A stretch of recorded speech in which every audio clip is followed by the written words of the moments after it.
The Chiefs raced out to a big lead and never looked back on Sunday night, dominating the Tampa Bay Buccaneers en route to a complete team victory.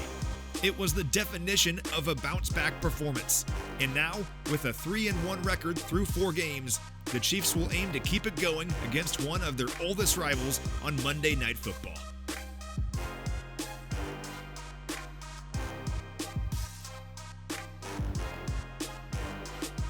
It's tough to articulate just how effective the Chiefs' offense was on Sunday relative to who they were facing.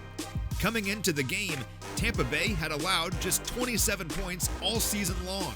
The Chiefs surpassed that total before halftime and went on to score the most points Tampa Bay had allowed at home since 2016. That offensive explosion included 189 rushing yards, the Chiefs' most since Week 4 of last year, and the most the Bucs had allowed since 2018. Kansas City was also nails on third down, converting 12 of 17 chances. For context, the Bucs had only allowed 13 total conversions through 3 weeks. The Chiefs nearly matched that in 1 game.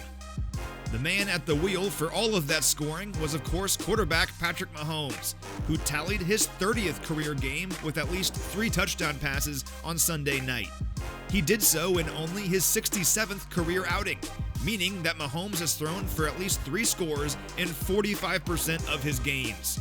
Those 30 performances with 3 or more touchdowns are the most in the NFL since 2018 by 5 games.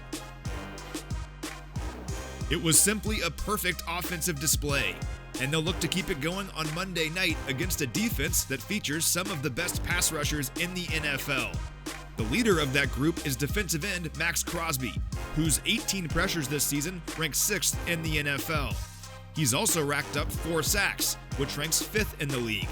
The issue for the Raiders, however, is that outside of Crosby, the defense has struggled to generate much pressure. They have just 1 sack as a team outside of Crosby's efforts, ranking 2nd to last in the NFL with 5 total sacks as a squad.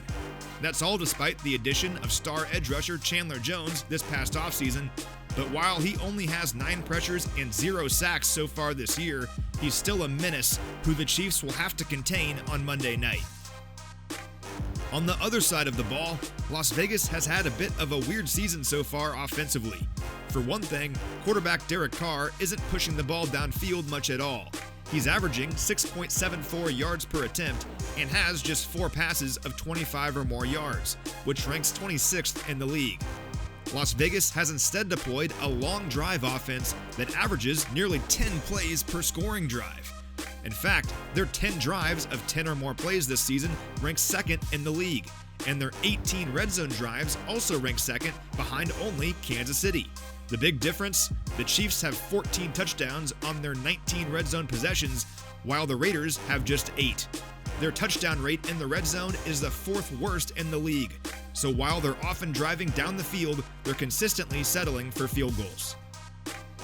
They've also focused the bulk of their offense through 2 primary playmakers, wide receiver DAVANTE Adams and tailback Josh Jacobs. For example, just last week, 43 of the Raiders' 74 offensive plays resulted in either Adams or Jacobs touching the football. That's 58% of their plays.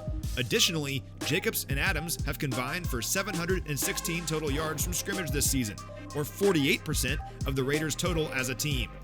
Jacobs specifically has averaged at least 5 yards per carry in 3 of the Raiders' 4 games, and is coming off a 144-yard performance last week. Adams has been involved quite a bit too, as he ranks 2nd in the league with 47 targets, but he's been a bit of a boom or bust player this year. In weeks 1 and 4, he combined for 242 receiving yards. In weeks 2 and 3, however, he tallied just 48 yards combined. So, overall, if you can contain Jacobs and Adams, it goes a long way in slowing down this Raiders attack. The Chiefs' defense will look to do just that after their historic performance against the run last week. Kansas City surrendered just 3 rushing yards in the game, matching a franchise record, and while the Bucs ran it just 6 times and fell behind early, they also abandoned their rushing attack because it simply wasn't working.